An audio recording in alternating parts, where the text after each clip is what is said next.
anybody heard of this term, cuffing season? Anybody heard of this term, cuffing season? So apparently, I did not know this, but apparently cuffing season is kind of like that time between like Thanksgiving and like Valentine's Day, right? Where everybody's getting booed up, right? You're trying to get your girl, trying to get those hashtag relationship goals, pictures for Valentine's Day. And so we thought we'd take this opportunity of cuffing season, and we thought we'd take this opportunity to just talk. And we're just going to have an open conversation today. And I believe that culture and social media has done a masterful job of changing the narratives on relationships. Come on. They have really ran this narrative, and they've changed the narrative, and they've really just done a masterful job of just confusing people of what it even looks like, and really just perverted it in a lot of sense. And so we just want to take that back today. And you know, I'm a huge believer that if we can't be real and open in church, where the heck can we be real and open, right? Come on, the church of God should be the one place in the entire world where you can come, be open and transparent, and not get judged. But yet, how many times we know it's the exact opposite? You come to church, you're open and honest, and you get judged, and you feel like you're getting hated. Well, not in Crossroads Young Adults, not at Crossroads Church, man. We love you. And so we're just going to be real. We're going to be open, and we're going to have a conversation today on the topic of relationships. And I'm so excited because you don't have to hear me talk the whole time, right? I brought some friends. So come on, let's stand up and let's honor our friends today. We've got Pastor Bud Plake.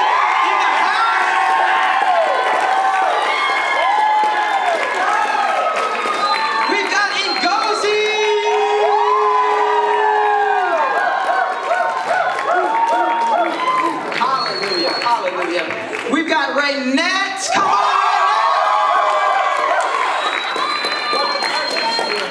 And then I know I'm not supposed to make favorites, but my favorite person on the panel, Megan Robin.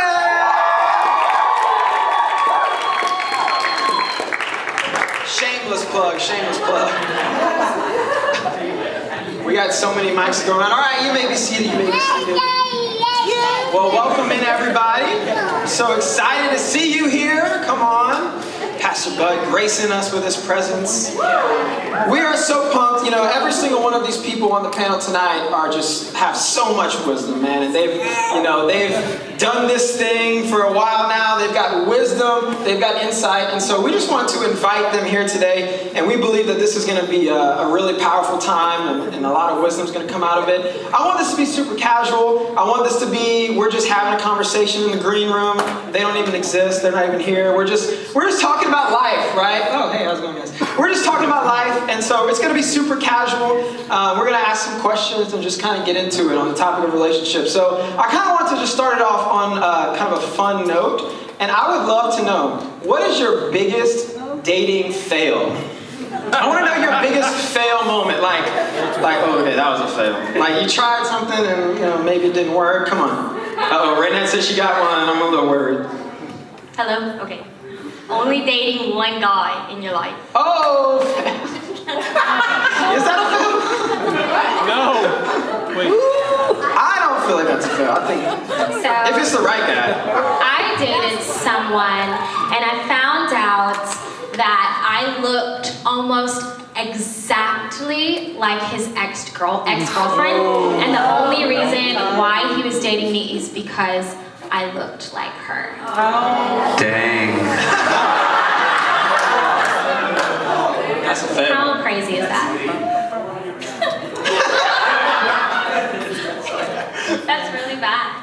Pastor Bud, you got a fail? I haven't. I really haven't dated in anyone except my wife in like almost 40 years. So I'll leave that to the younger people to answer. Pastor Bud doesn't fail, man. All he does is win. Come on. Yeah, but to Raynette's comment, it is really awesome to date one person if it works out. That's true. If it's the right person. It don't work out. If it's not the right person, then it was a fail. All right. So before we talk about dating and relationships and all that kind of stuff, I really want to start off by talking about singleness. because honestly, that's where it all starts. And I believe that singleness is under attack in our country. And I believe that it's never been, a worse time to be single in the eyes of culture, right? You look around and being single is like this disease. Like, you're still single? Like, what? What's wrong with you? And I just want to kind of talk about that a little bit. And I just want to remind you guys that, Jesus was single, right? Like, Paul the Apostle wrote 2/3 of the New Testament, and he did not have a boo to go home and have pillow talk with, right? Like, he was a single man, right? So obviously being single is not that bad of a thing. And so while we're over here trying to get cuffed, Jesus was single and he was releasing the cuffs off of people's lives. Come on, somebody. So there's a lot of good things you can do when you're single. Nobody to answer to, nobody to share your fries with. And I just truly believe that the key to successful dating and marriage is truly championing this season of singleness, right? And if we can't truly be complete and whole in our singleness, then we're going to struggle in that next season. And so I just want to kind of throw this conversation, and I just want to start by going to you and Gozi, and you have just an incredible story. I'd love for you to share a little bit about it and tell us a little bit about who you are, and maybe just tell us what is the most important key to living a successful single life.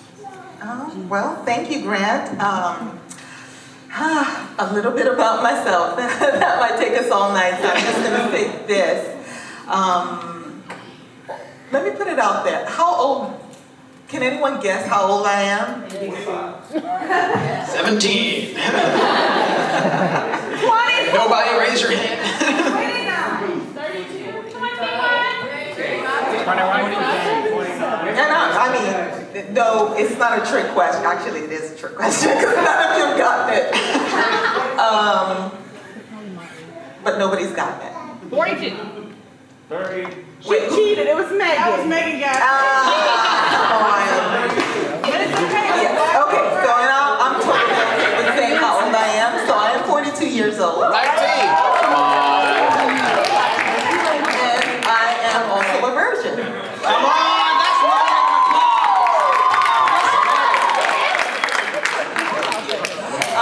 But actually, 2009, I had an experience that really rocked my world.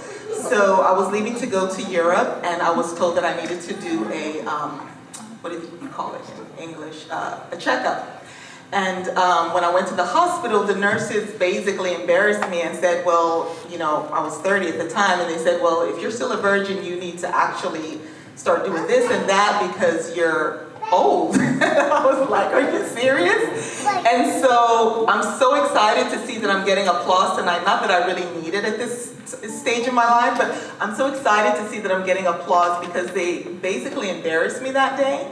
And I left there feeling like, what's wrong with the world? Why would I be made to feel different or strange because I'm still a virgin at 30? I should go back to that clinic and tell them, look, I'm 42 and I'm still a virgin.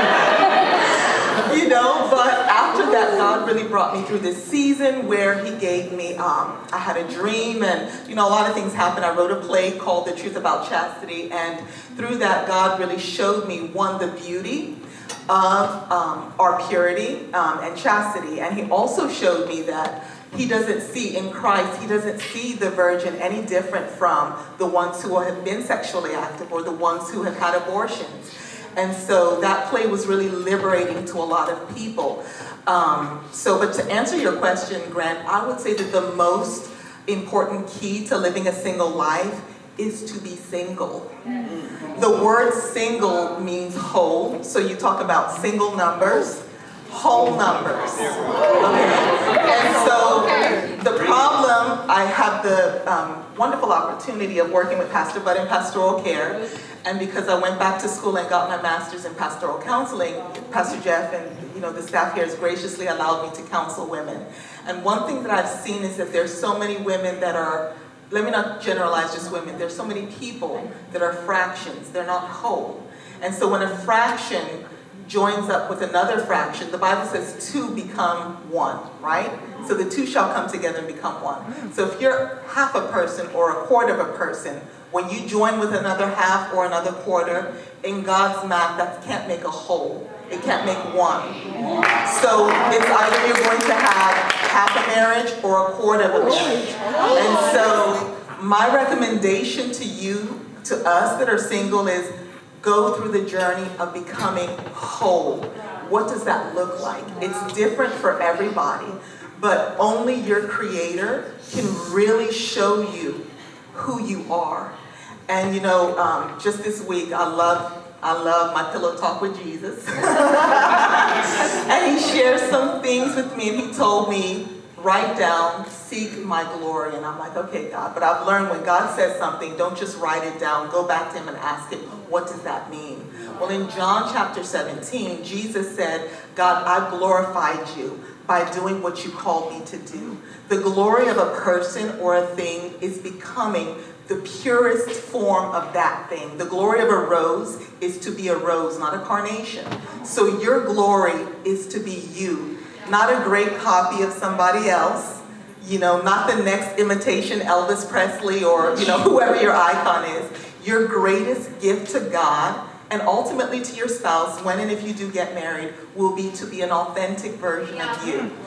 So the answer to that question is, the key to being single is to be single, to embrace the process of becoming. That is so good.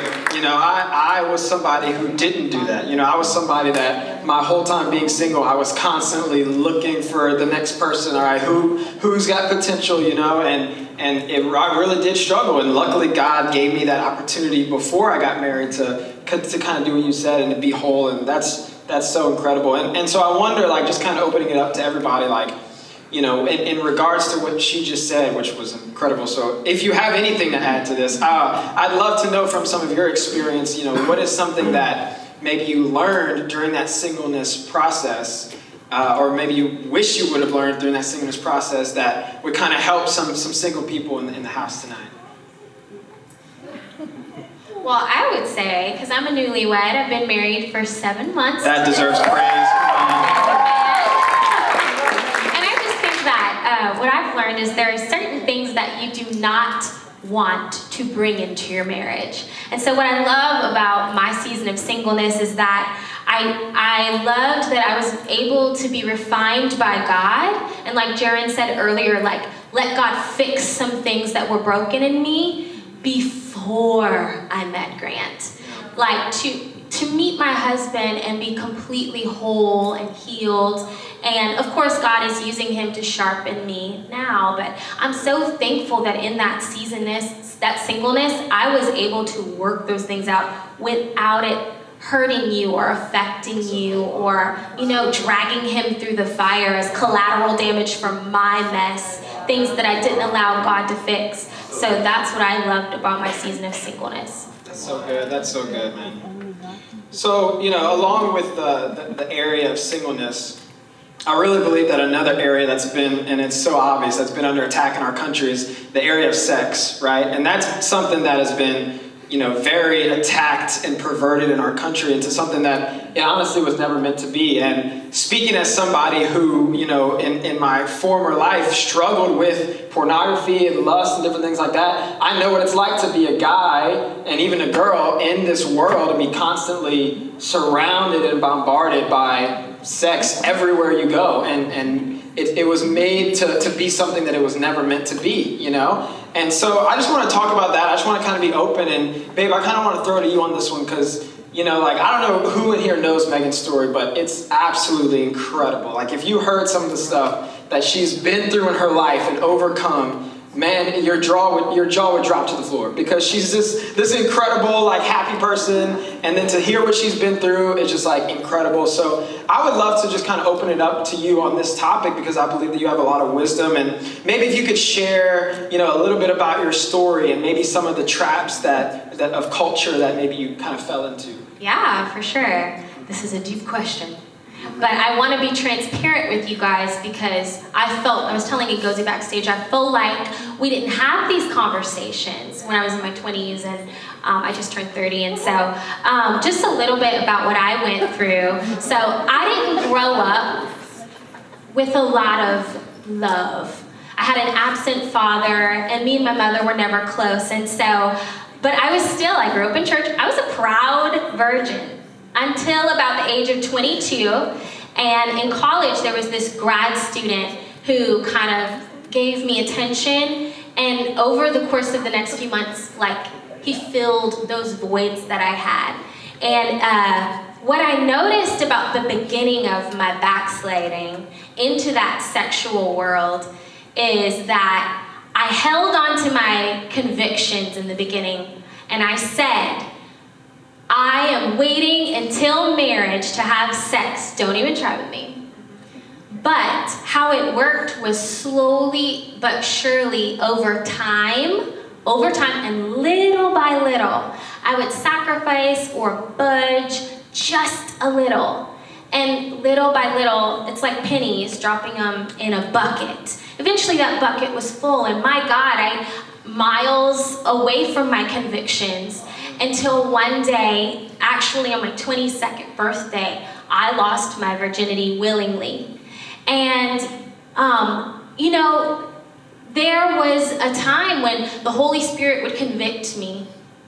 But then over the course of time, I don't know how to explain it, but there was a time where it was so hard to sin with that Holy Spirit conviction that I just decided to turn him off. Wow. And to me, that was the worst decision. That was the worst decision. It was almost like turning off my humanity or turning off the voice of the Spirit in my life. And that was when, I call it the dark days, happened, where I was just sinning and sinning and sinning and sinning, and I didn't feel anything. And, you know, I had to hit rock bottom in that sexual world of going out and drinking and partying and boys, and oh my gosh, it's exhausting, but I had to hit rock bottom. And what I didn't realize is how it would affect my marriage. And so, you know, here's my husband. We're on our honeymoon. And all of the shame and guilt that I didn't feel during that time, that sinful time, hit me all at once on our honeymoon. Wow. There we are on a cruise ship. And I have an anxiety attack, and I feel guilt and shame, and like sex is wrong and bad. But I'm finally in a place in my life where it's holy and right, and God's like, go for it, you know?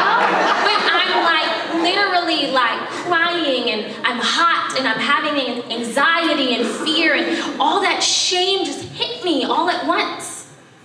And I'm telling you, I just wanted to share that to say that the things we think don't matter, those little sacrifices, those little surrendering to sin, it affects you later. Yeah. And even though, like, I remember you said this at Freedom once, you said even though you forgave your family or you dealt with it in the Spirit, you didn't deal with it, like, you didn't deal with those issues. And I don't know if you want to say a little bit about that, but it hit me so hard that even though you forgave and you handled yourself in the Spirit, I dropped those soul ties. It still affected me in my body. My body remembered certain events, and I had to talk to him about it. I had to say, babe, I think this is why I'm having anxiety right now. And I had to share those moments with him, what happened to me or what I went through emotionally and mentally and physically. But your body and your mind remember those things. And it almost triggers you.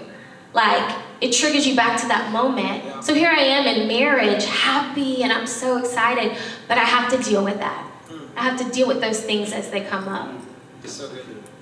You know, when you were telling that story, I thought back when Yo and I were dating, and you know, man, I know I'm the oldest person in the room. I'm 55 years old, been married. This summer will be 36 years. 36 years. And, you know, dated my wife for 2 years, and we got married both pure virgins, and I'm very proud of that. But I give God all the glory. It's like that's the Christ in me. You know what I mean? And the thing that about God's grace is it's sufficient. You know what I mean? Like God's grace is sufficient to overcome. And no matter what your past is, no matter what you've been through, God's grace can renew you. and you can actually just go into marriage, like Ngozi said, with her play. It was liberating the people that had a past, because in God's eyes, God's grace is sufficient. Yeah. And what you were saying, about the freedom thing, I had walked through a horrific thing with my mom, and I didn't realize I was 26 years old in ministry, and my brother had an intervention with me. It's like, dude, something's wrong with you. Every song you write is dark. Every song is depressing. We're out here trying to win the lost, and you're writing songs that are depressing me, And it was because I really hadn't dealt with it. Wow. I had forgiven, I had moved on, but there was this thing in me that I was still dealing with. And that's that story you remember, I think, from Freedom. Yeah, and I love just hearing, both sides, because it's like, it shows us that, one, it is possible. Like the culture would love to tell you that it's not possible to make it until marriage, right? Like, that's impossible, right? So it is possible, but then on the other hand, if you have already gone down that road, it's also possible for God to redeem you, for God to set you free, for God to restore your purity. You're not lost, you're not damaged, you're not broken, right? And Grant, it's so important that you get your doctrine right. And that you realize that because we're having this conversation, you're now accountable to that knowledge. You can't go into it and be like, hey, I'm going to lose it for a couple of years. God will forgive me. That's premeditated dysfunction, you know what I mean? And trust me, it's not legitimate. It's fake. That's not how grace works. Like Megan didn't plan on backsliding. It's not like you made this conscious decision. It was the pennies in the bucket. Boy, that was a great illustration of how backsliding works. And so it's important for those of you who have the opportunity to pursue relationships in a godly way to do it. I dated, my wife is backstage, and she's... Give a hand for Miss Yo, come on.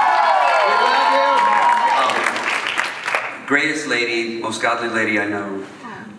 And I dated many girls, I say many, in an honoring way. Dated. That's how you did it back in my day.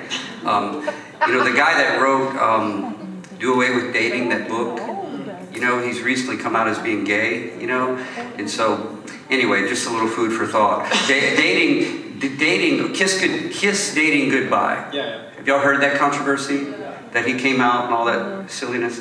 I never taught my boys that. I didn't teach people that I discipled that. I taught them to have godly relationships of discovery that honored God with the way you treat a lady, with the way she treats you, and you can discover who they are by having a relationship based on friendship, based on worship, based on God's word, based on the fruit of the Spirit, which is my wife's biggest point about who you date and who you choose to date. And I think that is kind of how you get it done in being successful. The person you choose to, like, how many singles we have here? Let me see your hand. Woo! Everybody look around, it's your moment. Okay. Oh yeah, this is like when Jared said that in church today, and he asked the people if you're single, and he's like, okay, everybody's kind of checking each other out. Let's get a latte. That was hilarious. When you think about what Ngozi said about and Megan about being whole as a single person, here's what you got to understand about who you marry. Who you marry will either elevate you, right, in your potential, or will detract from you in your potential. If I would have married anyone else, we would have never been on the road seeing tens of thousands of people saved at concerts. I would have never been a pastor. I'd have never been in ministry if I'd have married any other girl that I dated. And those indicators, at some point tonight, we're going to talk about those indicators. Yeah, absolutely. And, I wrote down in my notes, culture has really changed the definition of singleness, of dating, of marriage, right? So I wrote down that culture has turned singleness into a symbol of loneliness. I wrote down dating has become America's favorite pastime, right? Wow, you do it wow. because you got nothing else to do, right? Wow. And then I wrote down that marriage has just become an inconvenience, and this is how culture has kind of shifted, the way that these terms are meant. But that's And I'm here to learn, man. As much as I am here to speak, I'm here to learn from you guys. And what you just said, Grant, is so wise. Because you wouldn't believe how many people come into my office for marriage counseling, and about 5 minutes in, I realize they're not married. They're just cohabitating. And of course, I closed the book. I said, I can't give you marriage counseling. I'm going to disciple you through this. But here's your problem. You're living in sin. And we go from there. But what you said is probably culturally what's motivating that. Marriage is just an inconvenience. Yeah, absolutely. So, we're here to tear down those lies. And so, Megan, I want to come back to you just for a quick second because you said something, you talked to me about something that I really, really wanted to hit on. And it was kind of the way that the church handled, your life and what you had been through. Because, like I said at the beginning, the church is supposed to be the place where we can come and be open and be honest and not get judged, right? Like that's the example that Jesus set before us. And yet, so many times it's the exact opposite. And so quickly, if you could just share a little bit about what you talked to me about that whole shame culture. Yeah, I think a part of my shame came from my own conviction, but also in the church when I was sharing with friends about what I was going through, there was at times judgment. Sometimes I was treated kind of like an outcast. And so it kind of forced me into this season of like living a double life. So I would go to church and I would be this perfect Christian, hi, good morning. And I would put up this wall. And then I would live this private life and no one knew about it. And I couldn't talk about it at church, which is the place where you're supposed to come and share those things and lay those things down. And so I was kind of living a separate life. And then also, I would lie a lot at church. Like if someone's like, how are you doing? I'm good. Hey, are you struggling with anything? No, God is good, hallelujah. Like I would just hide everything from the church. And when I never felt like I had that place to be honest about what I was facing. And so it's so important to, if someone does come to you and share those things with you, that you handle it correctly. Yeah, like we are representing Christ in the way that we handle people. And, Christ said, by this you will know that they're my disciples, by the way you love one another. So if we're not loving God, if we're not loving others, then are we even disciples of Christ, right? Like you can't tell the difference between us and the world if we're not loving people. And so, I think that's so important for our culture in this generation, for our church culture, that so many times we can kind of label people and kind of cast them out because of, and this goes in areas other than just sexual areas, like whatever that they're doing, if it's not up to our par, instead of, getting close to them and building them up and holding them accountable, we just kind of cast them away and make them feel bad about it and stuff. And so, a big way that we do that at Crossroads, a big way that we want to make you guys feel safe is in our crews, and in our small groups. Because, how many of you know I'm not going to give you the mic and tell you to tell me what you're struggling with. Like, this isn't the context for that, right? But when we're in crews and we're building friendships and we're building relationships, you start to build trust with one another. That's when you can build godly relationships that'll hold you accountable. And so I think that's so good. I really want you to share that. And so, before we move on from this topic of sexuality, I really wanted to come to you on this one because, again, a lot of people would say it's impossible to do what you've done. A lot of people would say it's impossible to wait till marriage or any of that stuff. And so I kind of wanted just to throw to you on this one, and maybe you could share with us, how was it even possible for you? Were there times when you had those urges that you had to learn things, or kind of share a little bit about that with us? Yeah. Why did I put that question? Before I get to that, I did want to say something. So when you were talking about your experience on your honeymoon, so in therapy, we do our bodies do record things at a cellular level. And so sometimes people don't understand that if you get to a certain time of the year or when something happened or you did something, if you have not properly dealt with that, your body will remember. And so to say if you ever needed another reason not to go into sexual activity before you're married, it's to say that you may think you've forgotten, but your body may remember. And if you don't want to go there, this is a better reason just not to go there. But anyway, to your question. So yes, God created me as a female, and He created me with hormones. I didn't have a choice as to whether or not I could keep the hormones. And so when I became a teenager, my hormones started working. And I got saved in 1997, so I was about 19, 20. Cover the kids' ears, please. I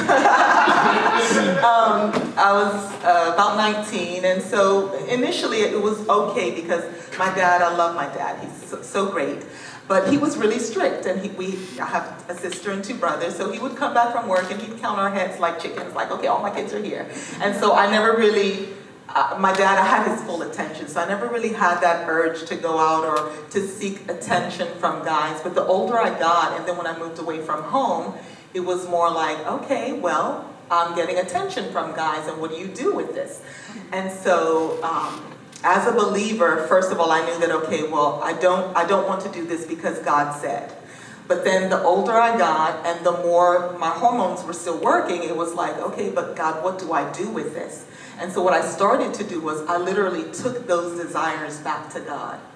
I can remember clearly after, 2 things. One, I have boundaries. I set these boundaries and I said, okay, God, these are the boundaries, and I allowed accountability. So there's certain places I would not go, and then there are certain places, even if I do go, I would not go with the opposite sex alone. You know, that's that. So having those boundaries in place. But when I moved to Europe, Europe is totally different from the United States. One, it's the community is, France, it just begs for love. It's like, oh, everything is so beautiful.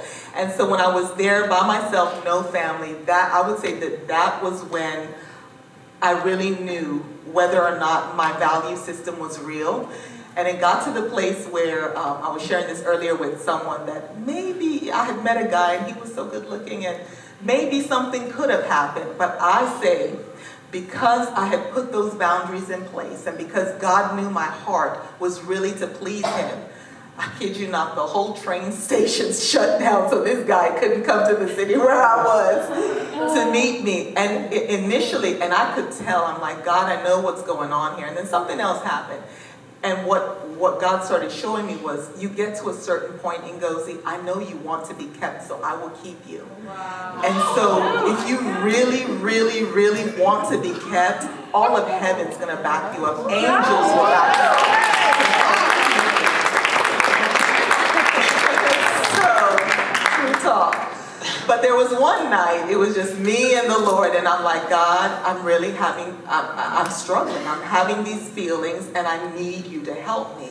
And so what God did that night was, I think I said, God, I need you to hold me. That's exactly what I said. And I didn't feel hands, but you know that feeling you get when someone you love holds you? I felt that. And what God told me was that the enemy has lied to people to make them think that sexual activity correlates with intimacy. But it's such a lie, because there are people that come in for counseling because they have had sexual activity with someone they didn't love, and now they're traumatized by sexual activity. So he said, Ngozi, they're not the same thing.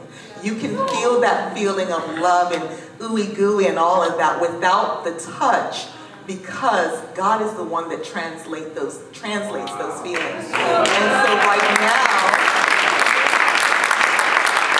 whenever I have those desires, I'm open. I'm like, God, you gave me my hormones. Thank you. You gave me my hormones. And so, God, I need you now. And He always comes through. I don't feel hands. I'm not going to get all spooky on you. But I do feel the feeling that I get when a loving person touches me. And so, ladies, you can just be real with God. Don't deny that. I mean, come on, we're not pieces of wood. We are human beings with hormones. And so when you're having those urges, you be vocal with God. You tell Him, God, this is what I'm feeling. But you take those desires back to your Heavenly Father, and He's going to supply the feeling that you need in that moment. That's so good. That's so good. And, one thing that, is really speaking to me as you're talking is this whole concept of boundaries, right? And how, boundaries are something that you put in place before the time of crisis. But so many times people wait for the time of crisis to be like, no, this is my boundary, and I'm telling you right now, by then it's too late, And so boundaries are like, when you drive on the highway or something, they have guardrails on the side. That's a boundary, right? Before you ever drove there, they put up those guardrails. They didn't wait till you wrecked to put them up. And so I believe that what she was saying is like, when you have those boundaries in place and you are unwavering about them, God blesses that, and God will move mountains to make sure that He keeps you protected, He keeps you safe. So that's so incredible, and I'm so glad that you shared that. And so, moving on kind of more towards the topic of dating. I believe there's a lot of people in this room, maybe you are dating, I'm sure you want to date at some point, and so I want to kind of talk about dating and, what is the godly way to date? Because I believe that either one, church hasn't talked about this enough, or two, when they have talked about it, they're really religious and weird and just like over the top about it. Like, okay, chill out. Like she said, we're not wood, right? Like we're humans. And so I want to go to you right now on this topic because, you're kind of coming to us from the perspective and if nobody knows your story, just shameless plug, at Submerged, we're going to be telling her story with video testimony. We just filmed her story last week, and I'm telling you, it is so powerful. You want to be at the Submerged Baptism service March 8th to hear her story. It's incredible. And so I got to learn a lot about your story in there, and I really wanted you to share some of it because you're kind of coming from the perspective, and you can share about your story a little bit from kind of doing marriage, maybe not the godly way. And I believe that there's a lot of wisdom that you have to show us. So why don't you talk a little bit about that experience? Maybe share a little bit about your story, and then maybe kind of tell us a couple of maybe some red flags that maybe you saw, but you maybe didn't fully act upon, and stuff like that. Why don't you just kind of share some wisdom about that? Okay, so me and my ex were together for 10.5 years, and whenever you're in a relationship that long, you don't really see the red flags. So I actually had to call my lifeline, which is my best friend, because I could not remember to save my life. But, so my ex and I, we kind of started dating whenever we were 17, 18, and, boundaries, we didn't have any. And so he took my virginity. So I felt like I had to marry him to make it right with God. So our entire relationship, I pretty much just, like you said, felt like an inconvenience. And so, it was just a struggle. I don't even know what to write. Okay, so talking to my best friend, I realized that throughout the 3 stages of our relationship, so dating, because I felt like an inconvenience, and he cheated on me because times would get tough, and then he would run to another girl, and then he realized, she doesn't have what I want, so he would come back to me. Whenever we were engaged, he did the same thing. Times got tough, he would run to another girl, and then realize, oh wait, I really do love Raynette. But I think it was a lust. It was definitely a lust. And then during our marriage, it happened again. So that was 3 red flags that I had that I didn't see. So, my advice to each one of y'all is to have accountability. Somebody who's going to be in your corner and say hey, wait. Yeah, this is what I see from the outside. I think, what is part of your story that's so powerful is, kind of going back to what Megan said about, things that happen in singleness or dating, you think that they won't affect you in marriage, but they really do. And so for you, the fact that he took that from you, there was a spiritual bond that was so strong that even with all these red flags, you felt like you had to still be with him. And I think that's so powerful. Yeah. I think that's so powerful for us. Well, to dysfunction, and Ngozi can speak to this probably from a more clinical position, but the codependency of dysfunction is a real thing. And there are people right now in this audience that probably said, why didn't she leave him when he cheated the first time? Because you get trapped in a codependency relationship and you don't see it. And you don't even realize it. And that's what God eventually sets you free from. You know, that need for Well, and also with my daughter, I didn't want her to live in a household where her parents were just roommates. So even though like people would tell me, oh, that's selfish, like you should stay with him, I felt like it would be selfish of me to keep my daughter in that environment. You know, when it comes to this whole process of dating, I'm just going to let you know that as believers, you know, we have these standards that should be preset in our hearts about not dating people that believe differently than us, that we shouldn't be one with the world. And what that means is a different mindset, a different view. And that we should not be unequally yoked with unbelievers or equally yoked with unbelievers. That principle applies to dating. And you're like, well, can we judge them? Yeah, you can judge them.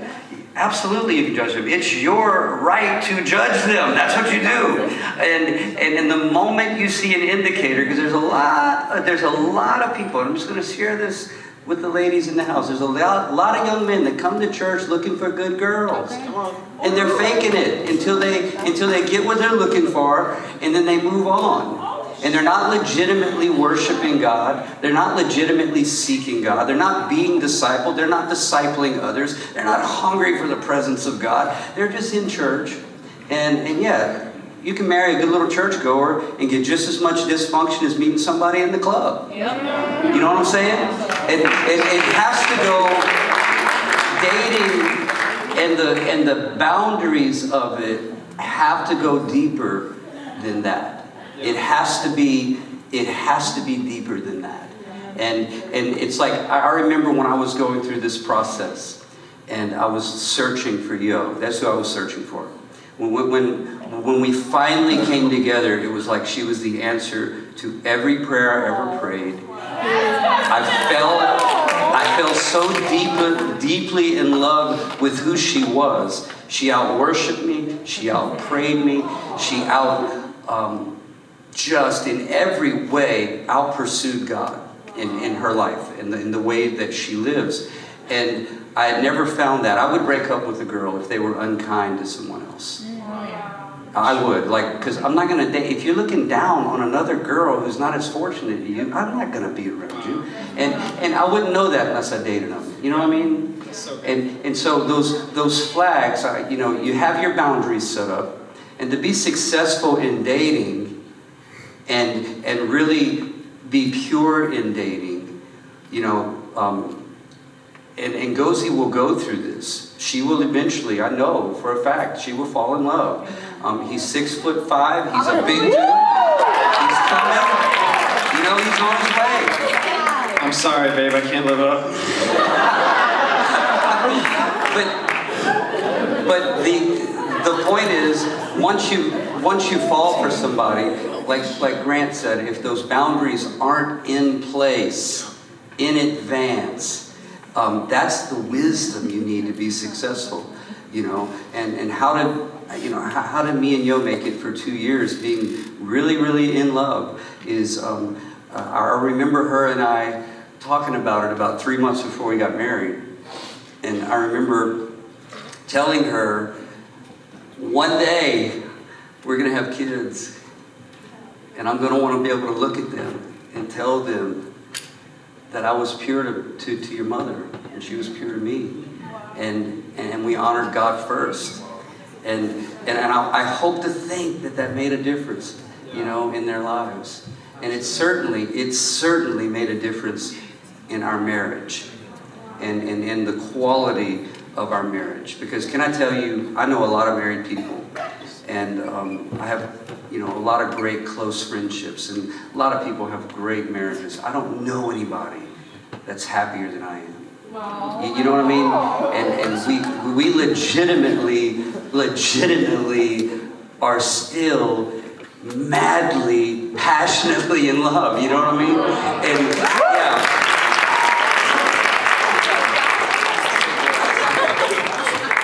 And, I love the theme of like, once you've gone there, it's too late for the boundaries, right? And so, like you were saying, it's so easy for us to sit here and be like, oh, if he cheats, why would you deuce out? But it's like, I've seen a lot of beautiful, talented women going back and back and back to the same guy over and over and over again. And that's even before they slept together. So it's like, like there are real things like emotional ties and bonds that we find ourselves in with people if we're not having those correct boundaries.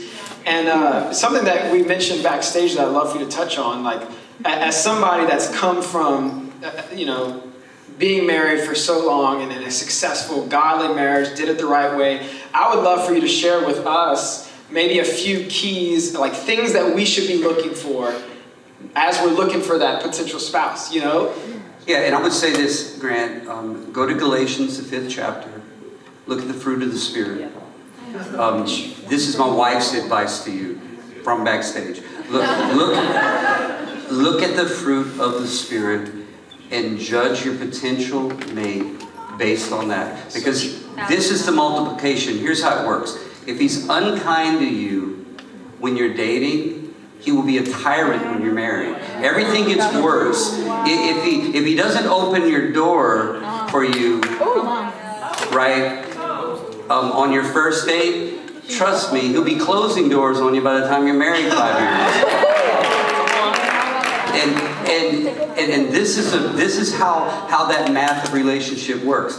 Everything gets worse when it comes to the tension of a relationship once you get married.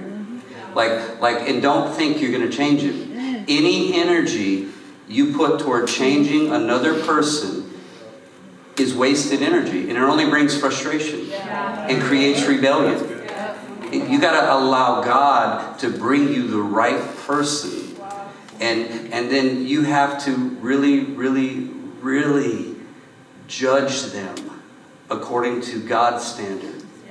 Not any other standard. Now the first standard my wife and I judged each other on when we were dating is she was smoking hot, can I tell you? And still is. And she was mine too. And she was the perfect, like when I dreamed of my girl, that's who I saw, right? And I remember the first time I saw her. Grant, can I tell that story? Come on. First time I saw her, y'all, she was in 1st grade, I was in 2nd grade, blonde hair, blue eyes, pigtails, the whole deal, and I'm across the hall like, I was like just blown away. And we grew up knowing each other, but we never fell in love. We never dated or anything until she got saved and I got saved in the summer of '79. And a few years later, we began to date. And that's how you really, really, really search for the right person. Obviously, there's a physical attraction.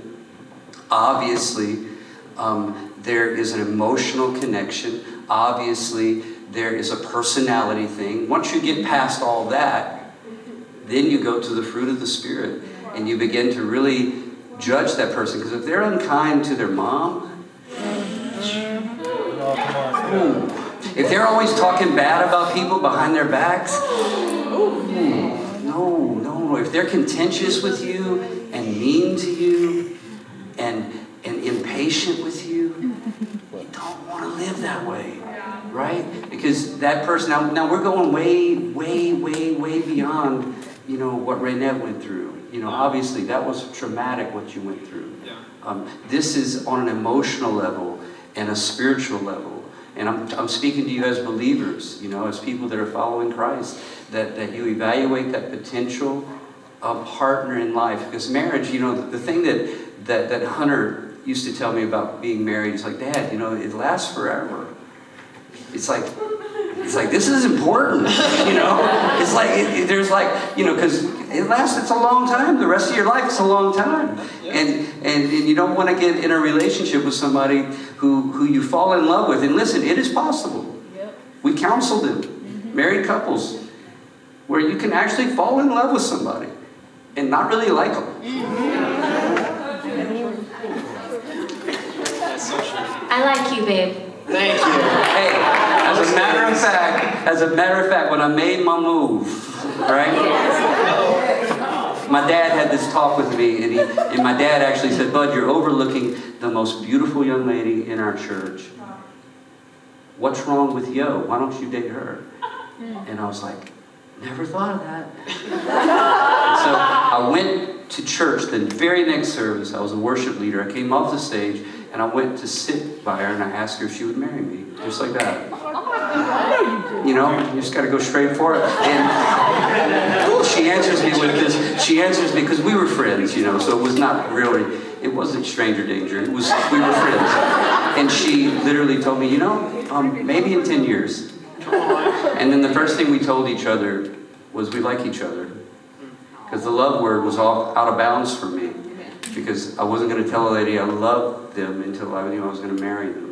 And so that word came about.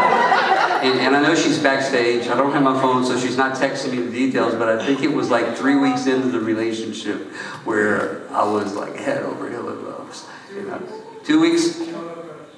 Oh, she held up 2? 2 weeks in. Didn't take long.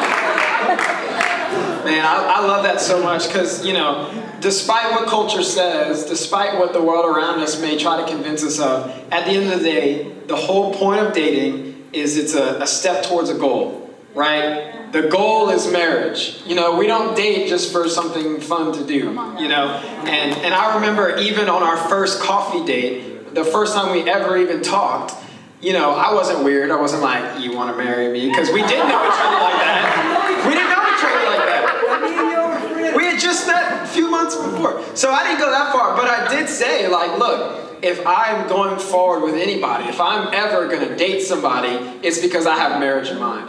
Because at the end of the day, why would I waste my time? Why would I give my heart to people if it's not for that goal? You know what I mean?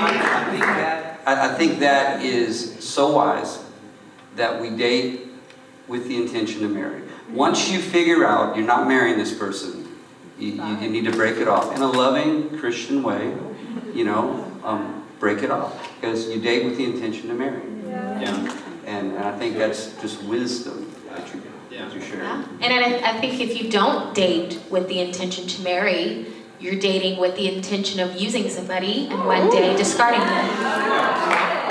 I mean, if we could be really blunt. I'm telling you, you speak in it. That's so true. Sorry, that was the Holy Spirit. No, it's true. Thank you, Holy Spirit. I love that. I love that. Well, this was fun. Everybody enjoy this? This was fun. Thank you guys so much for coming. Thank you for sharing your wisdom. You know, God's hand has been on each and every one of these people. And I think it's so beautiful that whether God protected you or whether you did fall into those traps, at the end of the day, you're here. You're covered by the blood. There's no shame. There's no embarrassment. There's nothing but holy, redeemed, pure people sitting right up here. And that's so powerful. Come on, why don't you give a hand for him?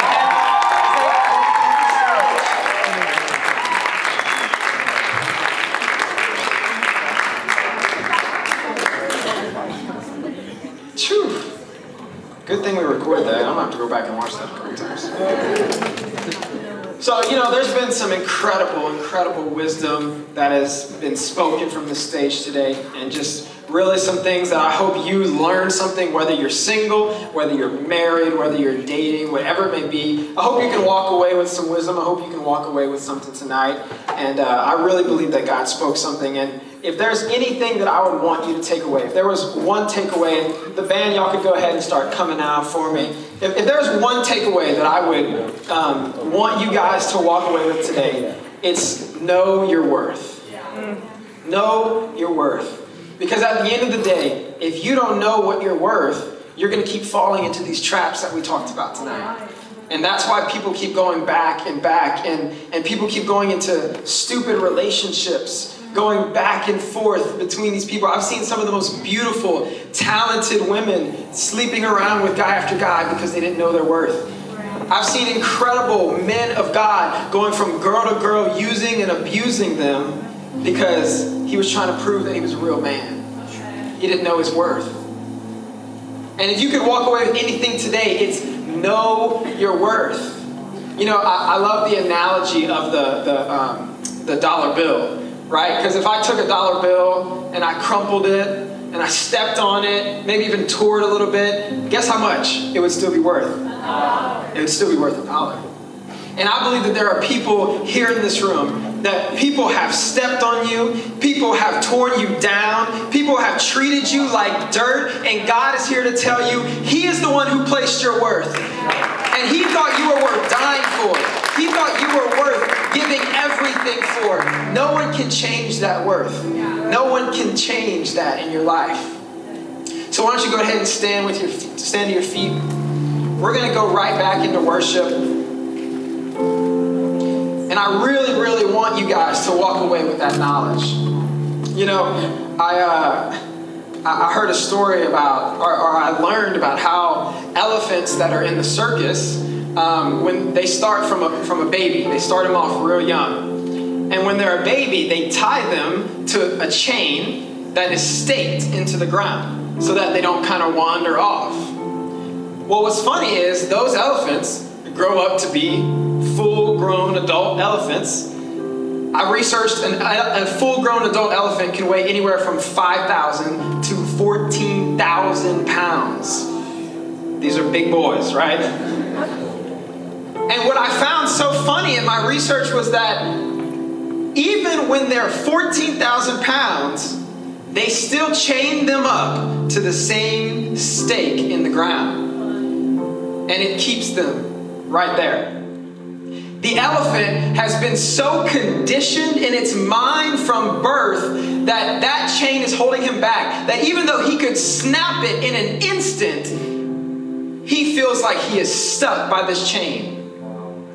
And I feel like the presence of God is in this room tonight to tell people that you feel like you are bound to a chain. You have believed the lies of the enemy your entire life, that people have told you you're not good enough. People have told you you're not man enough. They've said you're too skinny, you're too fat, you can't do it, you're not worth it. And God is telling you, break the chain. You have the power to break the chain. You don't have to be bound down to this stake in the ground. You can be free. You can know who you are. You can know your worth. And God is coming to tell you today, know your worth.